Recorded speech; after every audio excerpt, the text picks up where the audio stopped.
Confession. Pangatlo po, thanksgiving. Pangatlo po, supplication. So, dapat po, ano po natin yung bahagda ng prayer. Ha? Kasi dati po, ang prayer po natin ng araw, yung paulit-ulit, di ba?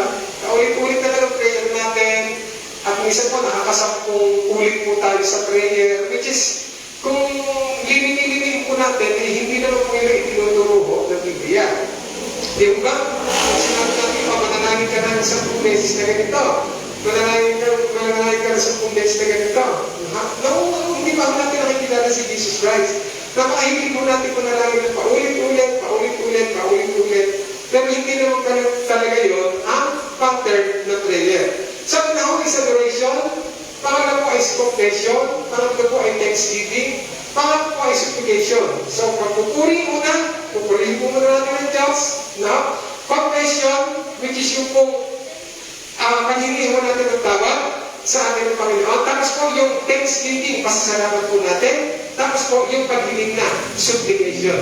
So, sana po, lahat po tayo dito, bagamat kakaunti po tayo ngayon, at hindi ko tayo makulong, alam po natin itong pattern of prayer. Kasi pag hindi po natin alam ang pattern of prayer, paano tayo makapanalangin? So, dapat alam po natin yung bahagda ng panalangin. Una po, pagpupuri. Pangalawa po, paghingi ng tawad. Pangatlo po, pasasalamat. Pangapat po ay paghiling. O yung kung hinain po natin sa ating pong Panginoon Diyos. Adoration, confession, thanksgiving, supplication. Okay? Sana po ay medyo makuha po natin yun. Okay. So, ang oras po ng pananalangin po natin ay dapat po ay manalangin po tayo lagi. Sa 1 Thessalonians chapter 5 verse 17, nasabi po doon, pray without ceasing. Ano po ba yung panalangin walang patid? Di ba? Pinagpili po yun ni Apostol Pablo sa mga taga-Thessalonica. Sabi niya, pray without ceasing. Manalangin kayo ng walang patid. So, ang ibig sabihin po naman ito ay 24 oras tayo mag-pray na hindi naman natin iisipin yung anuman, kundi 24 oras ay prayer ka ng prayer. Hindi po naman gano'n ang pinakailangan sa ating ng Panginoon. Ang ibig sabihin lang po nito, paglabas po niya, mag-pray po kayo sa biyahe. Pagdating po niya, mag-pray po kayo sa pasasalamat at nakarating po kayo. Pagkakain na, pray po kayo.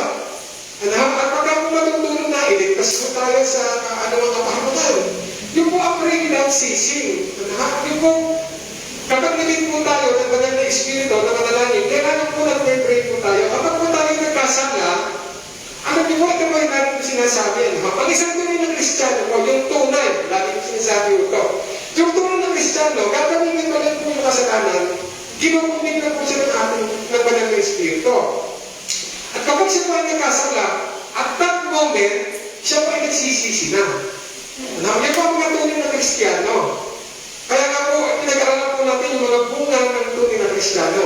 Kaya, kailangan po, i-ano po natin, yung i-evaluate po natin na sarili po natin.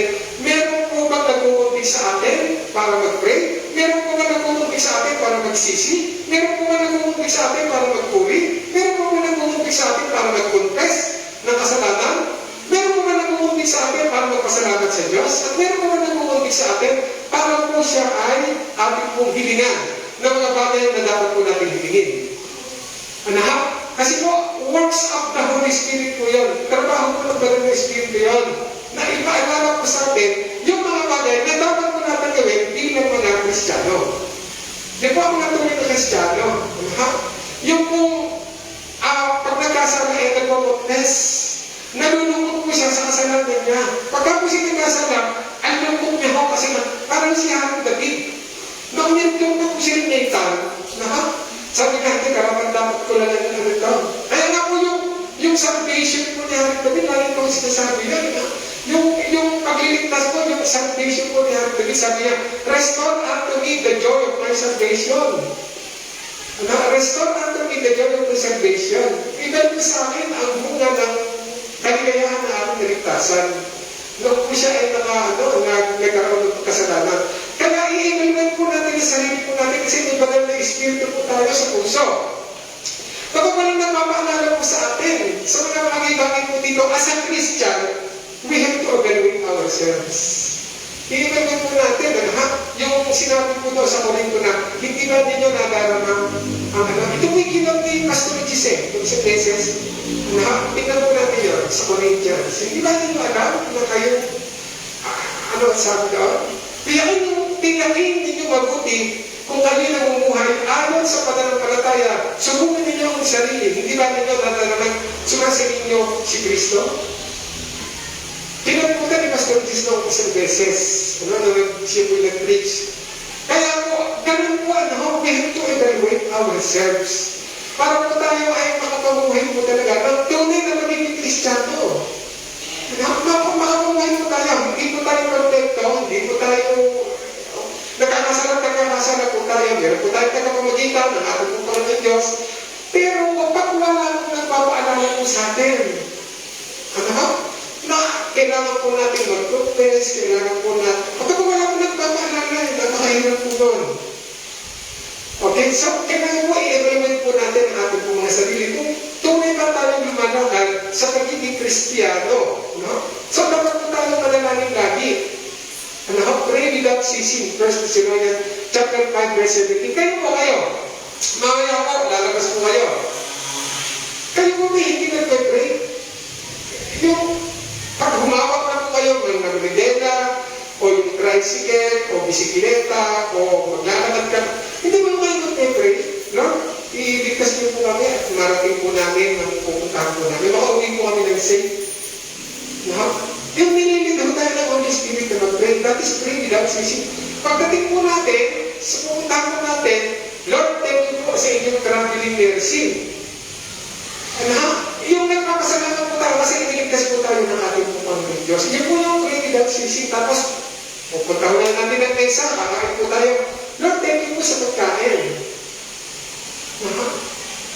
Ganun po ang kinasabing pray without ceasing. Wala na po katig yun, hanggang gabi na. Hanggang sa tutulog na po tayo na ano na po yung ating pasasalamat sa ating Panginoon. That is pray without ceasing. Yung pong nagpe-pray po tayo lagi. At tayo ay tapos mananagin sa umaga, sa tanghali, araw-araw, araw-gabi. Ganun po ang ating prayer. Kasi po, kapag tayo po ay nahihirap po kung mag-pray, meron po tayong sakit na spiritual sickness pagkaganon. Di ba ang isang taong may sakit ay nahihirapan huminga? Pagka po siya may sakit sa puso, may sakit po siya sa baga, o may sakit po sa kusaman, nahihirapan siyang huminga. Di ba? So, ganun din po yung ating spiritual life. Kapag nahihirapan po tayo na mag-pray, ibig sabihin po, meron po tayong sakit spiritually. Kailangan po lagi po tayo nag-pray. Lagi po kami nananalangin. Okay? Ang tapos ko ng panalangin na. Alam na natin ito. Matthew chapter 6 verse 8. Sa isang saradong silid, sa loob ng iglesia, sa lahat ng tao, pwede mo tayo mag-pray. Sa lahat ng tao, pwede mo tayo mag-pray. Okay? Ang mga dapat panalangin, ang mga ligtas, tayo, papanalangin po tayo. Kaya nga po ng mga prayer request, tayo. Ang ating nagkakaaway, pinagpedrehin natin yan, ikaw mabigat. Ito ang napakabigat kasi medyo yung puso po natin alam niyo po, parang ang hirap po noon. So talagang dapat ipag-pray din natin yung sarili natin na mapatawad mo natin sila. Kasi ang hirap po talaga noon. Ang hirap lahat po tayo, dumadanas po na gano'n lahat. Lahat po tayo, nakakadanas po tayo ng medyo na aano po tayo sa isang tao. Pero pag-pray po natin talaga na makapagpatawad po tayo, na nagagaling po talaga sa puso po natin. Ito po yung struggle. Pero ipag-pray po natin ang ating po mga sarili. Ang pamanahan at ang mga nanunukulan, ito po, sa 1 Timothy chapter 2, verse 1 and 4, pag-pray po natin ang pamanahan. Lalo tingin po ngayon, kalimutan po natin yung naging asset po natin, yung panahon, nag-activehan po sa Facebook. Ngayon po ay may bagong administrasyon na nakalutong. Suportahan po natin yun. Kasi ito po sinasabi ko ng Bible. Suportahan po natin yung bagong nanunukulan na yun. Kalimutan po natin yung mga negative sa Facebook. Kasi marami pa rin po ako nakikita. Di na Kristiyano, marami pa rin po ako nakikita na nagagantihan pa rin po. Nagagantihan po sila. Mga negative comment. Mga negative comment dito sa Bible, sa Facebook. Sasabihin mo isa, gano'n. Sabi mo isa, gano'n. Hindi mo, sabi po ng Biblia, ipag-pray mo natin pong pamahalaan. Sa 1 Timothy chapter 2, verse 1 and 4. Ito po sinasabi, kaya po magpailalim po tayo ngayong oras po ito, sa bagong administrasyon, magpailalim tayo, huwag na po natin mag-send po tayo sa Facebook na mga bagay po na hindi maganda kasi hindi na po matatapos yan. Di lang tayo po ay mga Kristiyano, at gagawin po ng negative comment, isang gagawin ng negative comment, wala na akong katapusan yan. All we have to do is to pray. Ipapray po natin ang gobyerno. Sabi pa sa 1 Timothy chapter 2, una sa lahat, nakikiusap ko, paabutin ninyo sa Diyos ang inyong kahilingan, panalangin, pamaligid, at pasasalamat para sa mga tao. Ganyan din ang gawin ninyo para sa mga hari. Kasi during that time, di ba, ilan po sila ng Roman Empire, king. At panaman, makapangyarihan upang makapamuhay tayo ng tahimik, at sa gayon, tahimik at payapa, maralan at may kabanalan. So, lahat po tayo as a Christian, kami na ako natin yung negative comment sa Facebook. Supportahan po natin ang government mo ngayon. Kung natin yung lalo ng mga bataan, minsan po ay nadadala pa ako ng rally, mga ganito, na-brainwash. Tapos na ako eleksyon. Wala na akong, kumbaga sa ano yung proseso po ay inaayos na. So, we have to accept it. I-accept po natin kasi permissive will of God po yun. Yun po ay permissive will of God. Nangusap po ang tao, pinahintulutan ako ng Diyos kasi yun po ang gusto ng tao. Kung ano po yung gusto ng tao, pinahintulutan po yun ng Diyos kasi democratic country po tayo. So, wag na po, tanggalin niyo po yung mga negative comments kasi minsan nakikita ko parang mga kaya yun. Minsan po yung nag-aanuhan pa, nagbabanggaan pa sa Facebook. Wag na po sa atin ang galing yun. Wag na po sa inyo ang galing. Kung nagagawa po nila yun, hayaan po natin sila. Ang kailangan lang po ngayon, pag-pray po natin ng government, maging maayos, para makapamuhin po tayo ng kahit. Hindi po ganun kadali ang mag-run ng isang country, lalo kung ikaw yung presidente. Hindi po ganun kadali mag-run ng isang bansa. Kasi una-una ang makakalaman mo yan, oposisyon. So kung tayo po hindi makikipag-coordinate at hindi natin pag-coordinate ano mangyayari sa gobyerno natin. So kailangan po tayo. Tapos na po ang hanap lang. Wala na po. Huwag na po kayong mag-negative comment pa sa Facebook o ano po yung gagawin po natin. Huwag na. Kasi hindi na po kayo matatahimik yan. Puro hatred na lang. Hindi nyo napansin puro hatred ngayon sa Facebook. Puro hatred. Akalukat po magpapapicture nila yung isang kandidato na talo na naman, nagpapicture. Kung ano po sinasabi? Puro hatred ho yung nasa sa puso. Mabuti po kung yung pamilya niya is maganda o tawag doon, yung napapakinabangan, hindi po wala na akong matapusan yan. Kaya, ang dapat ipanalangin natin, ang pamahalaan at ang mga nalulungkulan.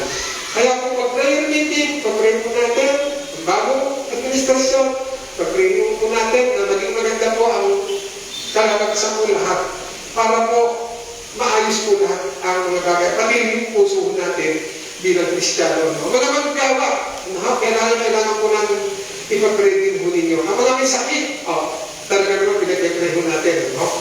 Okay.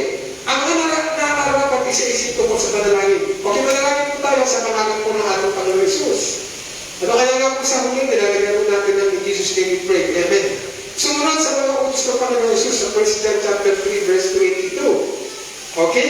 Magpatawad sa mga nagkasala. Mark chapter 11, verse 25 na nararapat ito tungkol sa panalangin. Manalangin po ayon sa kalooban po ng ating Panginoon Diyos. Magkaroon po ng pananampalataya. I-claim po natin yung kalooban po ng Panginoon na masunod sa ating po mga prayer. Okay, mga hatag sa panalangin. Suliranin ang tahanan. Okay, sa 1 Peter chapter 3, verse 1-7. Meron po doon, hindi po mananampalataya yung isa.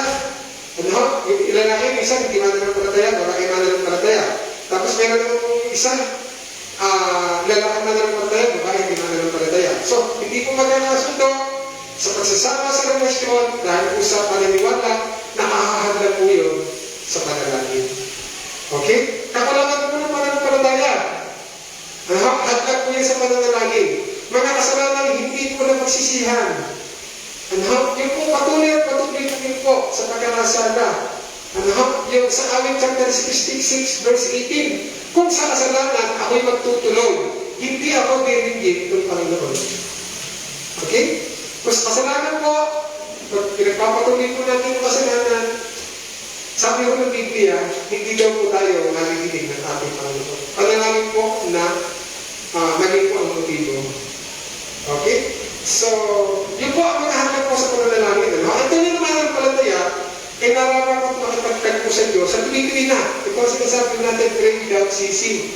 Makikipagtagpo po tayo sa ating Panginoon. Ito ang tamang paraan upang tayo ay makapag-ugnay sa ating Ama. Sinabi niya na tayo ay hindi tumatanggap sapagkat hindi tayo humihingi. Ito ay dapat na maging araw-araw at mayroon ang gawain na isang tunay na mananampalataya. So, kailangan po, lahat po tayo nag-pray. Kailangan po, alam po natin yung pattern ng prayer. Pagka po na yung mga personal prayer po tayo, pag-pray po natin ng government, pag-pray po natin, hindi po mahirap po mag-graduate sa gobyerno. Lalo tigit sa panahon po ngayon, sa atin. Huwag po natin kalilimutan, ipag-pray po natin ng Israel. At ang sino man nag-pray po sa Israel, pinagpapala. At sino pong nakikipag-ugnayan sa pananalangin sa Israel ay pinagpapala.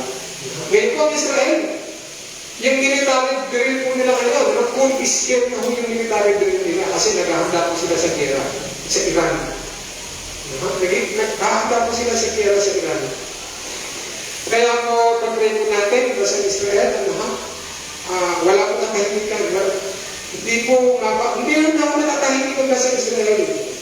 Matatahimik lang po yan kapag dumating na po ang ating Panginoong Jesucristo. At nag-reign po siya. Okay, sa panahon po ngayon, talagang dapat kayo pag-pray natin. Hindi pa po ito ang tunay na kapayapaan, darating po yung tunay na kapayapaan. Pagdating po ng panahon. So, yun naman po sa ating pong 2030 na. Nawa po, lahat po tayo. Kalimutan na po natin yung mga bagay-bagay. Lahat po tayo, kailangan po maging mabuting Kristiyano sa pamagitan po ng panalangin. At yung pamumuhay po natin, yung pong minarits po natin Ruby kanina. Mag-iyan po tayo sa pamumuhay po natin. Okay? Kasi po, lagi po sinasabi, you will know them by their fruits. Makikilala nyo sila sa kanilang bunga, hindi mo sa kanilang sinasabi. Makikilala po nyo ang tunay na Kristiyano sa kanyang bunga, sa kanyang pamumuhay. Kasi madali lang po sumigba.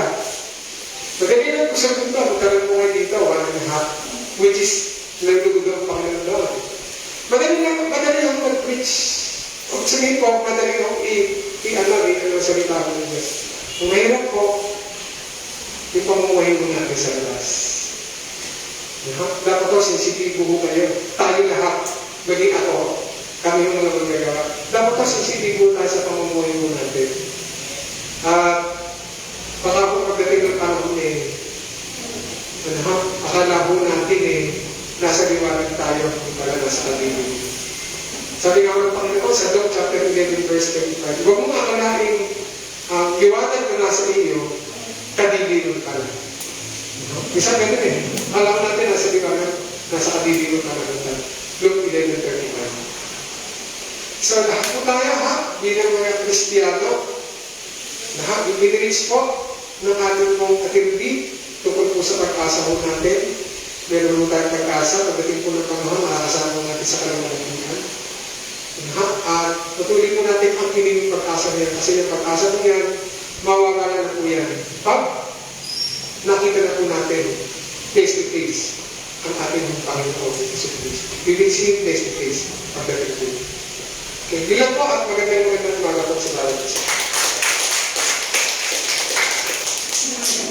Di po, tayo po'y tumayo at tayo po'y manayang.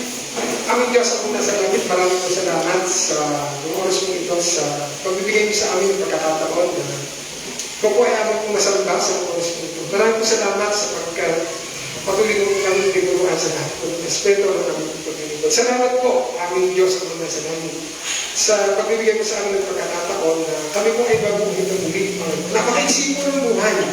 Napakaiksi po ng buhay po namin dito sa mundo ng Panginoon. Kaya yung po mga nakikita pa po namin buhay, ay ipaglilingkod na po namin sa inyo, Panginoon.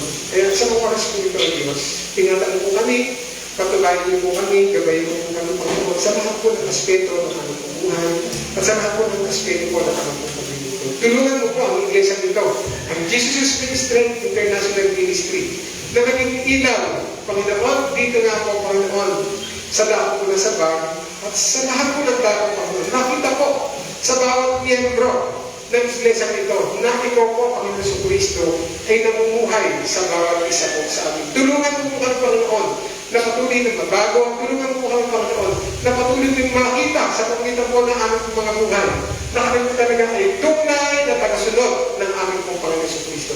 Tunay po na itinayo ng muli at tunay na Kristiyano, Panginoon. Kaya sa mga oras po ito, O Diyos, may iwasan po namin ang tinatawag na palo na kung saan nga po, Panginoon, ay patuloy mo pong sinabi sa Biblia nga po, Panginoon Diyos. Kaya sa mga oras po ito, gabayin mo po kami, tulungan mo po kami at sa pagtataas ng kamay ng inyong agalingkod, O Diyos, hayaan nga po, Panginoon, na tagapin po namin ang lahat ng pagpapala na patuloy mo po pinagalo sa bawat isang isa. Pagpalain naman kayo ng Panginoon, nag-ingatid kayo, paniwanagin naman ng Panginoon, ang kanyang mukha sa inyo, at mahagag sa inyo. Ilingap naman ng Panginoon ang kanyang mukha sa inyo, at patuloy kayong bigyan ng kapayapaan, patuloy ng magalingan, pagpulupay at maggabay. Sa pangalan ng Ama, ng Anak at ng Espiritu Santo.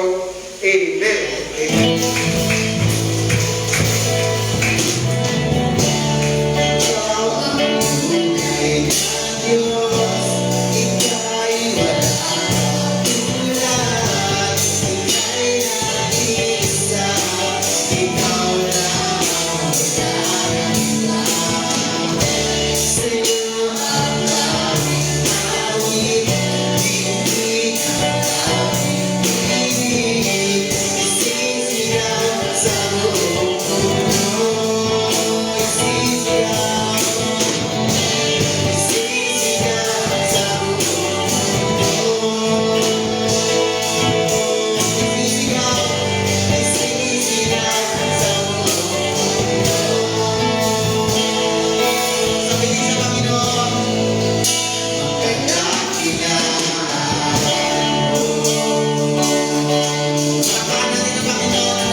Amen. Mapagpalang linggo po sa ating lahat. At dahil po tayo sa mga balita. Ayan. Ayan po yung ating mga balita nakapas po sa screen. At makatandaan naman po yung ating pong mga gawain. Ayan. Para po magkasama-sama po tayo sa mga gawain para sa ating Panginoon. At welcome po muna natin yung ating pong dalawang kapatid na nakasama kanina. Welcome po kay kapatid Elias Chris Mara. Ayan, nasan po si Chris Mara? Mas madaling tayo po si Ate Chris. Ayan. Hello, Ate Chris. At si Telario Samantha po at si Ate. Welcome. Magaganda ng pangalan nila. Salamat po at kayo ay nakasama namin sa gawain ng Panginoon. Diyan lamang po sila sa likod, kaya yung mga kabataan, diyan lang sila sa likod. Pwede. Tatay kami ng pagkakamay kami. Ayan. Salamat po. At yung po mga nag-birthday ng May. Ayun po, noong May 1, si kapatid Jair Campos. Noong May 4, Ate Euclid Guzman. May 5, Karen Clay Sagpao. May 9, si kapatid Roslyn Nevares. Ang mga dagdagas ko ng anibersaryo ng kasal nitong May 20, si kapatid Edison at Badet Sakon, si kapatid Ricky Mel at Joyce Lemos, at kahapon po ang Pastor Evelyn at Ate Vicky Guzman, wedding nag-anniversary po. Ilang taon na to? At sa May 22, birthday ni kapatid Erica Aselio. At ngayon, wala, inaanak ko yung nakalimutan ko ay Dati Erica. Utang mo na si Nina. Binara mo doon eh. Kasunod na po yung birthday, binara ni Kuya Richard Gallardo. Ayan, hindi ka makakatakas, birthday mo sa linggo. Kaya, happy birthday mo kay Kuya Richard. Sabi niya, may nagtatanong kung magpapakain daw siya. Kayo daw po ang magpapakain sa kanya. Ngayon.